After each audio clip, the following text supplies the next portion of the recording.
Orthodontic treatment complete అయిపోయిన తర్వాత తీసుకోవాల్సిన జాగ్రత్తలు ఏంటి? Hi, this is doctor Ajith Kumar, Fortis dental clinic, Visakhapatnam. Straight teeth ఎందుకు ఇంపార్టెంట్ మనం ముందు వీడియోస్ లో తెలుసుకున్నాం. దానికోసం ఆర్థోడాంటిక్ ట్రీట్మెంట్ అంటే బ్రేసెస్ పెట్టడం, అలైనర్స్ లాంటి ట్రీట్మెంట్స్ కి వెళ్ళాలని తెలుసుకున్నాం. ఆ ట్రీట్మెంట్ చేయించుకున్న తర్వాత మనం తీసుకోవాల్సిన జాగ్రత్తలు ఏంటంటే, ఫస్ట్ అండ్ ఫార్మోస్ట్ రిటైనర్స్ వాడాలి. రిటైనర్స్ ఏంటంటే మనం చేసిన ట్రీట్మెంట్ రిలాప్స్ అవ్వడానికి, అంటే మళ్ళీ పళ్ళు యథాస్థితిగా ముందున్న స్థానాలకు వెళ్ళిపోవడానికి ప్రయత్నిస్తాయి. అలా జరగకుండా ఉండడం కోసం రిటైనర్స్ అనేది మ్యాండేటరీ వాడాలి.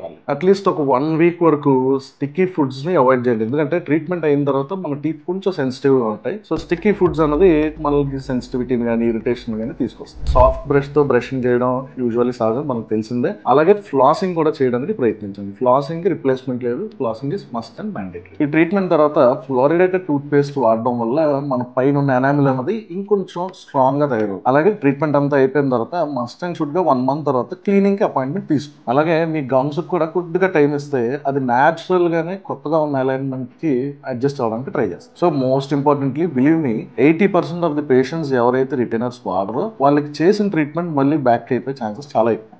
ఆర్థోడాంటిక్ ట్రీట్మెంట్ అనేది మీకు 6 months, 1 year, 18 months పేషెంట్స్ తో ఎర్న్ చేసుకున్న ఈ ట్రీట్మెంట్. దాన్ని కన్సిస్టెంట్ కేర్ తో ప్రొటెక్ట్ చేసుకోండి.